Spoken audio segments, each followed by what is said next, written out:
Yes, this series of events can be characterized as one of the worst economic downturns of the last 200 years. What do you say caused this calamity? I say it was the middleman. I say it was the centralized banking system in the United States. So what's the problem with the centralized banking system? Well, first, humans are fallible. Banks own your data. Banks often fantasize about how to use your data for profits. And of course, the sole purpose of banking is to make a profit. They hold your data on centralized servers across the nation, and they use your data to make that profit. So what are the insecurities? Centralized bank accounts hold your data in those centralized servers, as I talked about earlier. Your data can be manipulated by those banks to do whatever they want. And oftentimes, that data can be hacked because it's sitting on one server behind a host of firewalls that enterprising hackers can go in and collect your data. So out of this crisis came a different way of banking, which throws out the middleman. Of course, I'm talking about cryptographic currency, powered by the protocol blockchain. And you probably all know the primary cryptocurrency, which is Bitcoin, and some of you may know about the Ethereum blockchain, which are electronic peer-to-peer cash systems, and all powered by blockchain. The beauty of blockchain is its decentralized nature, which means that no single entity owns the data, unlike the centralized banking system, where your bank owns your data. In a peer-to-peer electronic cash system, no one actually owns the data. The people that are running the actual protocols own the entire blockchain themselves. And as I mentioned, blockchain is decentralized, which means that no single entity owns or controls or uses that data for their own personal gains. And it's also immutable. It's immutable through something called a hashing function, which we'll get to in a bit. Instead of implementing trust through centralization in a centralized banking system, blockchain enables trust through algorithm. So we call it trust through algorithm. So you might ask, what's a block in the blockchain? So a block consists of 4 items. First, you have a hash. Then you have a timestamp, a data, and a nonce. A hash function provides integrity to encrypted transactions. Hashing is used in many applications. Every time you log into an account online, you are using a hash function. As you put your password into your online account, that password is going through a hash function, and then the centralized server that your bank account resides on is checking the hash of your password with the hash they have on file. And all of us have probably experienced when you put one different character in your password, and of course you can't get into your account. This is something called an avalanche effect in the hashing algorithm. The avalanche effect ensures that if any character is changed, when it goes through the hashing function, it provides a completely different, what's called a digest, or the output of the hash, which ensures integrity of whatever goes into the hash function. Also, you have a timestamp. So if I'm transferring 1 Bitcoin to Tatiana, at that time that I do it, you're going to get a timestamp on that transaction. And then you have the data of that financial transaction. So if I'm sending that 1 Bitcoin to Tatiana, it's going to have a 1 there. And then you have a nonce. A nonce is a randomly generated number provided by your computer that ensures confidentiality between sender and receiver. And it has a time limit, so you can't spoof the attack or spoof a transaction. And then all of that is sent through another hash function. All of this put through another hash function, and this could be the hash of all that going through another hash function. So that is what makes up a block in the blockchain. So you're saying, well, okay, that's a block. What is a blockchain? Well, quite simply, it is a bunch of blocks chained together on the protocol blockchain.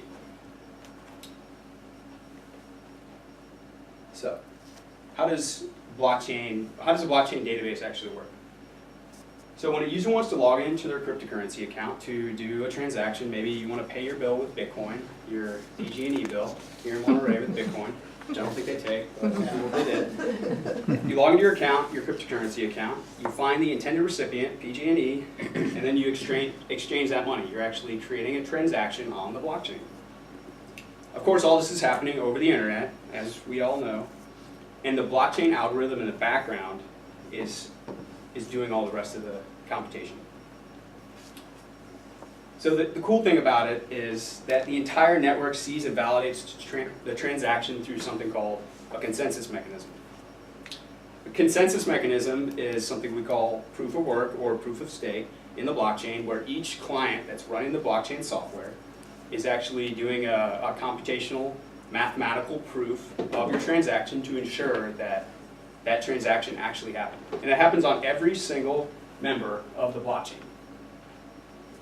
That takes out completely decentralizes how we do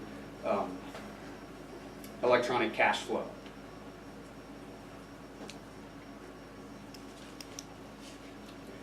All right, today we talked about cryptocurrencies, why they were invented.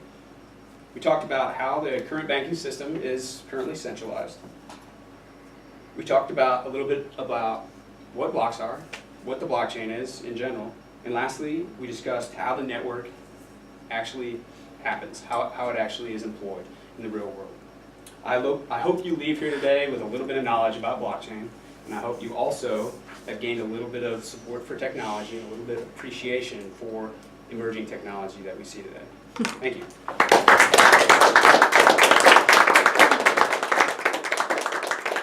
Masters, most welcome guests, and especially Brandon. Brandon was doing the Pathways project called Evaluation and Feedback Second Speech. The idea was he had previously given a speech and then was to incorporate the feedback from that speech into this second speech, which could be on the same topic or on a different topic. He chose to give it on the same topic. Brandon had previously given a speech about blockchain and cryptocurrency, and some of the feedback on that was to have a clear organization and just make the concepts a little more accessible to a non-technical audience. And Brandon, I think you incorporated many of those suggestions very well.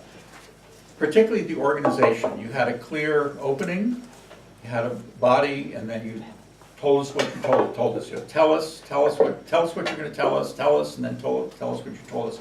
That's a very appropriate structure for a speech to inform, as this was. So the type of speech this was an informative speech. It wasn't to entertain, it wasn't to inspire, it was to inform, to let us know about what this cryptocurrency and blockchain and Bitcoin stuff is, because one of the other criteria is it appropriate to the audience?